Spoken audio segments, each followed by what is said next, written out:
All right. Hi everybody. I do look a mess. I just got done doing Zumba. So please forgive me. I just thought that I should get this off my chest before I forgot about it. Um, if you want to, you can go to Nicole Bitchie and read this article yourself. It's about Memphitz defending himself against K. Michelle's abuse allegations. I don't believe her. And before I read this, I didn't know who to believe because, like she said, different women bring out different things in men. And I understand that same goes for different men bring out different things in women. But, I swear she's lying. I feel like she needed a backstory because she's not that interesting without that story. Now, tell the truth, y'all. If she hadn't said anything, would y'all be checking for her? Exactly. If she hadn't told that story, nobody would be checking for her. She, Jocelyn, and Mimi, I believe, are the ones that have the most fans just from that one show. I know Rashida has fans too because she's already a rapper, but I'm just talking about just from that show. Only because she said someone, beat her up or whatever. And then I was then come to find out it was Memphitz. Everybody knows who Memphitz is. Everybody knows Toya. So, good job. But my thing is this. If you did not watch the first episode of Love and Hip Hop Atlanta, K. Michelle introduced herself as a singer, which she can really blow. I'm not going to sit here and say she can't because she can really sing. And she's gorgeous. My only problem with her is, and it wasn't a problem before, she did say that she was signed to Jive Records, and she did have a manager that she fell in love with, and he ended up taking all of her money and spending it on him and beat her up.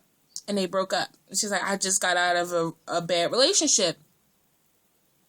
And I'm thinking, when I found out it was him, I was like, but did you really just get, I know that this show was taped 6 months ago, but Toya and Memphitz have been together for how long? They just celebrated their 1-year anniversary like last weekend or something like that. So, what are you talking about? Anyway, and they were together like that. Her show. Don't add up to me. Anyway,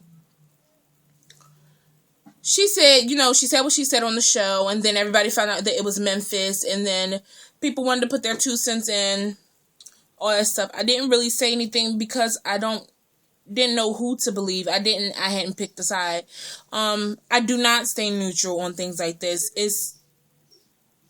I just don't stay neutral because you can always tell if somebody's lying. I really think she's lying because I'm going to read to you, this article so y'all can understand what I'm saying. If y'all saw the first episode, y'all know what she said.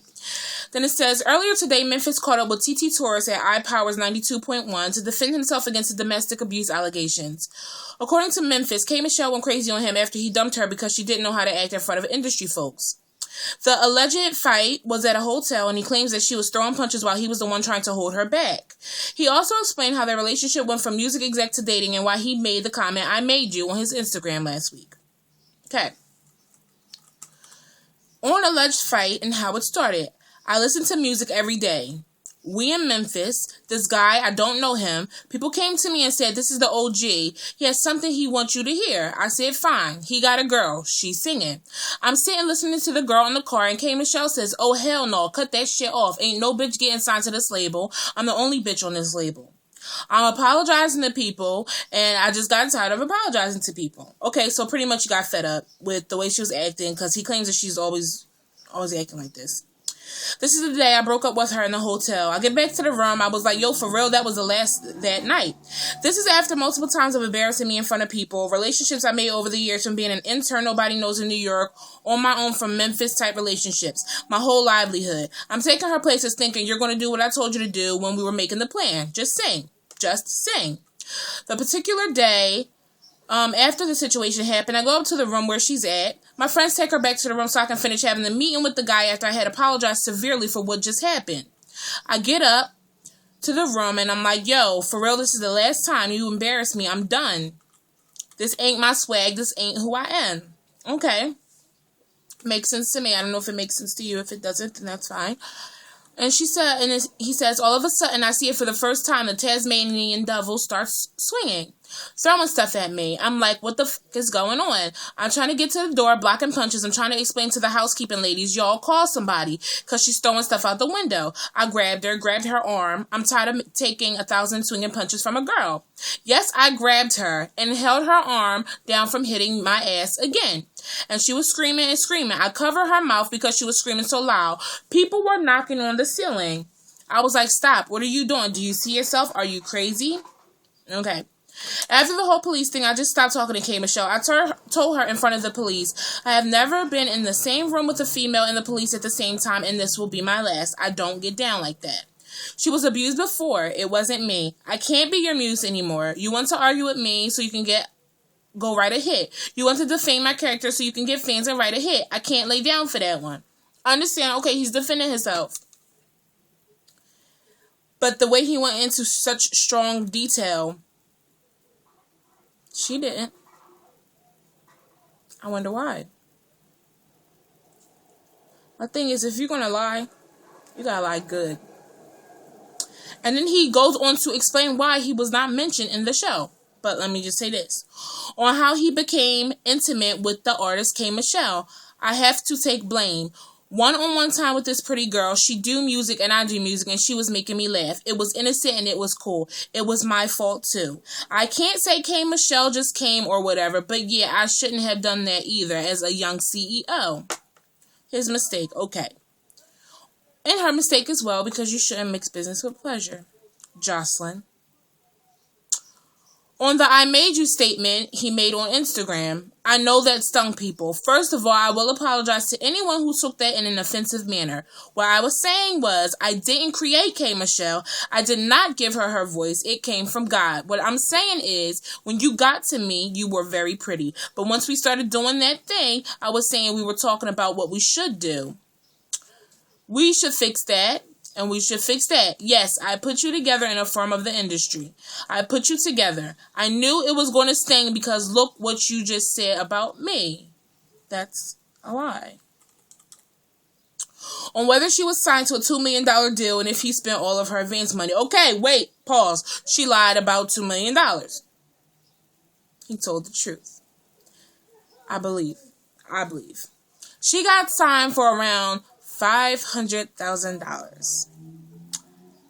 Then, after reforecasting, I said we have to fix this, and this, referring to upgrading her assets. We all know what that means.